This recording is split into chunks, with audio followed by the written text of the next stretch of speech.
ज़ाहिर है आप ऐसे-ऐसे छोटे-छोटे गाँव में गए होंगे जहाँ पे मीडिया नहीं पहुँच पाती है। क्या सबक मिला आपको अभी तक?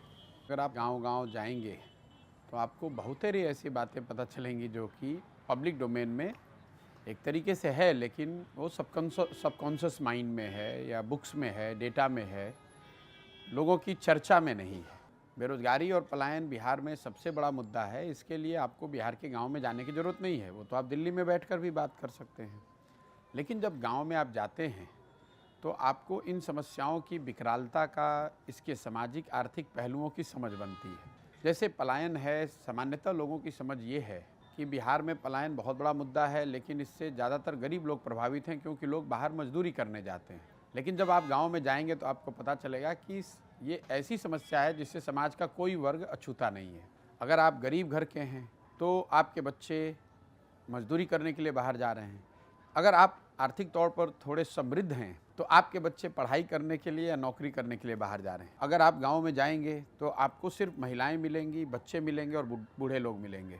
करीब 40 से 50% जो नवयुवक हैं वो बिहार के बाहर रह रहे हैं। जिन प्रखंडों में, पंचायतों में बाढ़ की समस्या है वहाँ पर ये 70-80% भी हो सकता है।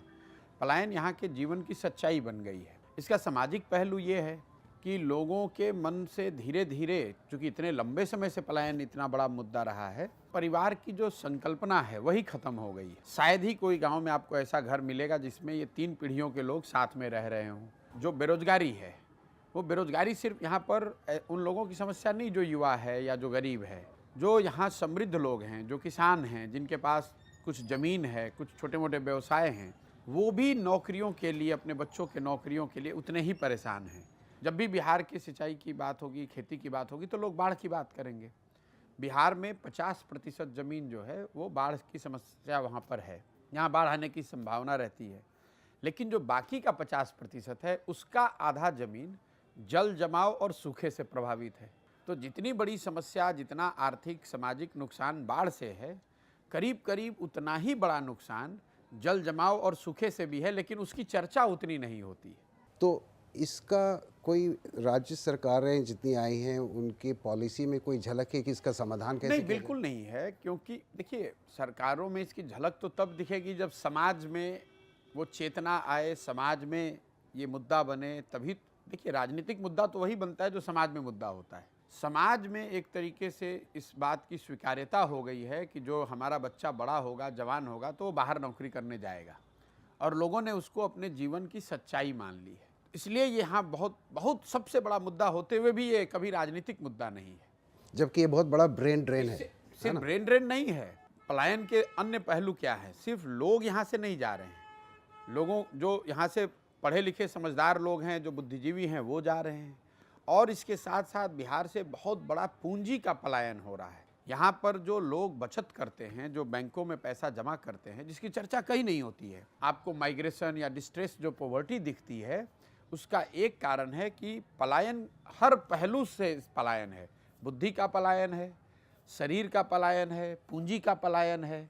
तो यहाँ पर जो बच गया वो बिल्कुल जिसके पास कुछ भी नहीं है, ना बुद्धि है, ना पूंजी है, ना शारीरिक श्रम की ताकत है। आप बूढ़े हो गए तो आप बिहार में हैं। अगर शारीरिक श्रम करने की आपकी क्षमता है तो आप बाहर गए हैं।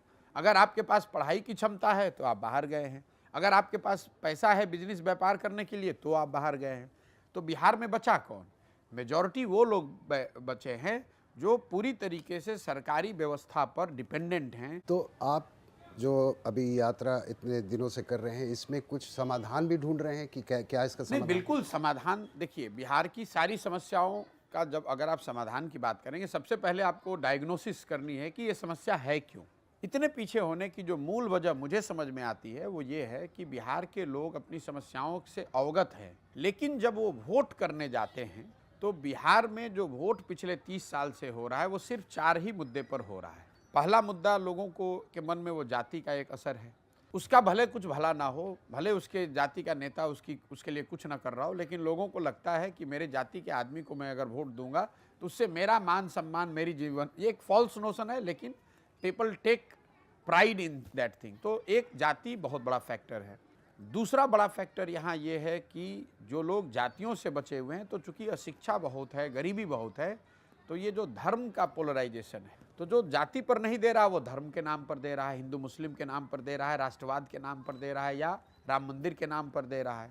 तीसरा, चूंकि लालू जी का एक यहाँ बहुत बड़ा राजनीतिक प्रभाव रहा है, तो समाज का एक बड़ा वर्ग है, लालू जी का जो फिनोमेना है वो सिर्फ राजनीतिक फिनोमेना नहीं है, वो बहुत बड़ा सोशल फिनोमेना भी है।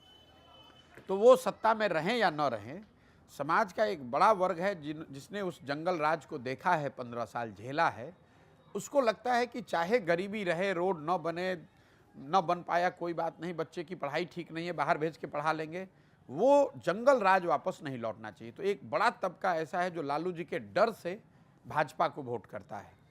और चौथा, जो हमारे मुसलमान लोग हैं, जिनकी दशा बिहार में दलितों के बाद सबसे ज़्यादा खराब है। ये जो 4 चीज़ों को जब तक हम लोग तोड़ेंगे नहीं, इससे निकलने का रास्ता लोगों को नहीं दिखेगा, तब तक लोगों को की सारी समझ और सारी समस्याओं की जानकारी होने के बाद भी लोग जाकर वोट इन्हीं 4 मुद्दों पर कर देते हैं।